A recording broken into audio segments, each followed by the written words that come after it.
বিসমিল্লাহির রহমানির রহিম। আসসালামু আলাইকুম। সম্মানিত গাইস, আমি আজকে আসছি শেরপুর জেলার শ্রীবদ্দী থানার গড়জরিপা ইউনিয়নের একটি গাইবী মসজিদে। তার নাম হলো বারোদুয়ারি মসজিদ। এই হলো মসজিদ। এই মসজিদের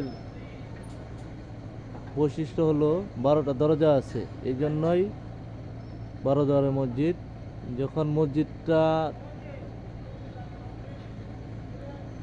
বের হয় গাইবীভাবে, তখন সামনে 9টা দরজা ছিল, আর মসজিদের বাম পাশে 2টা দরজা, ডান সাইডে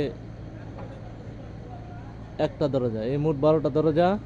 সেই মসজিদের এটা নতুন ভবন, 5 তলা বিশিষ্ট নতুন ভবন। পুরাতন মসজিদটা হলো পিছনে, এই মসজিদের পিছনে। এই মসজিদে আপনার নামাজ পড়লে মনে একটা শান্তি আসে। এই মসজিদে একটা পুকুর ঘাট আছে। যখন এই এলাকায় পানি স্বল্পতা ছিল, তখন এই পুকুরে সবাই উজু করত। এই সেই পুকুরের ঘাট, এই পুকুরেই উজু করত এবং নামাজ পড়ত। এখন আর পানির স্বল্পতা নেই, এখন উজুখানা হয়েছে, সকল কিছু পরিপূর্ণ মসজিদের।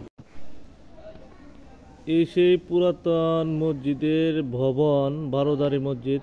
আল্লাহর রহমতে এই মসজিদটা গাইবীভাবে সৃষ্টি হয়েছে। যখন সৃষ্টি হয়েছিল তখন মাটির নিচে ছিল, পরে ধীরে ধীরে কাজ সম্পন্ন হয়েছে, উপরে ভবন হয়েছে। এখন এই মসজিদও পরিত্যক্ত, ছাদ জরাজীর্ণ হয়ে গেছে, ছাদের অবস্থা ভালো না, এই জন্য এটা এখন পরিত্যক্ত।